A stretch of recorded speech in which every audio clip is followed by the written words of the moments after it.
Apa arti memaafkan? Kita nggak ingin kesalahan itu kemudian kita balas pertama. Kita tidak ingin membalasnya. Kita udah memaafkan, namanya udah memaafkan nggak akan membalas dong. Kita juga nggak berharap bahwa dia akan dibalas. Mungkin kita nggak mungkin membalas, tapi berharap bisa nggak ya dia dibalas? Bisa nggak ya dia ngerasain apa yang aku rasain? Bisa nggak ya dia sengsara juga? Kayaknya dia bahagia-bahagia aja deh. Jadi aku nggak rela deh ngeliat dia sakit sendiri. Udahlah kita disakitin plus sakit ngelihat kenyataan. Emang nggak capek sakit terus? Pertama kita disakitin. Udah gitu kita kan kepo ya, penasaran ya, gregetan kan.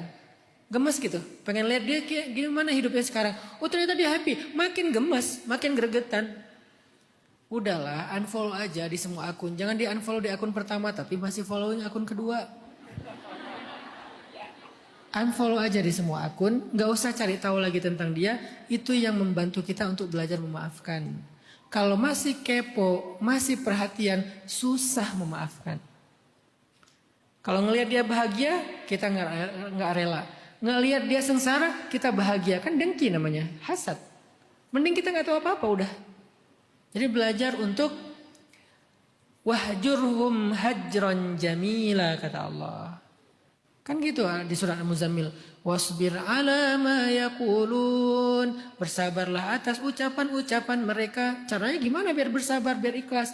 Wahjurhum hajron jamila. Tinggalkan mereka dengan cara baik-baik. Arti tinggalkan di sini. Terjemahan dari wahjurhum, unfollow mereka, delete kontak mereka, gak usah balas DM mereka, gak usah balas chat mereka. Kan gitu kan terjemahan dari wahjurhum hajron jamila. Harus dengan cara baik-baik, bukan dengan cara yang gak baik. Misalnya meninggalkan tapi dengan cara playing victim. Meninggalkan tapi dengan cara manipulatif. Meninggalkan tapi dengan cara nambah fitnah. Itu gak jamilah. Tinggalkan saja dengan diam, udah tinggalin. Itu akan membantu kita untuk belajar ikhlas dan lupa. Sehingga kita bisa fokus dengan kehidupan kita. Karena kalau nggak wahjurhum hajron jamila, kita nggak akan pernah bisa fokus. Kalau di dalam surat lapang dada, kita nggak akan bisa fansop kalau belum farogota, belum farog. Farog itu dalam bahasa Arab artinya kosong, belum rilis, belum selesai. Nggak akan bisa fansop. Kita fokus dengan hal yang lebih baik untuk hidup kita.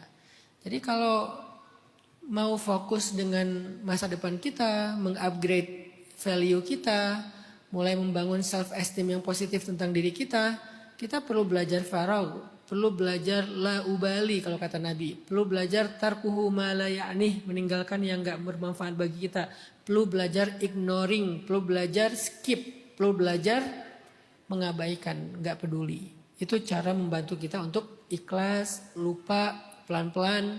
Jangan dikepoin lagi. Kenapa Mbak nggak bisa ikhlas? Karena masih ngepoin terus.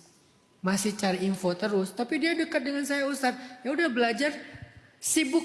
Supaya nggak ke pikiran itu terus. Nggak ngelihat dia terus. Distractkan pikiran kita kepada kesibukan-kesibukan yang lebih bermanfaat. Fansop tadi. Sisanya wa ila rabbika farghab. Serahin aja sama Allah.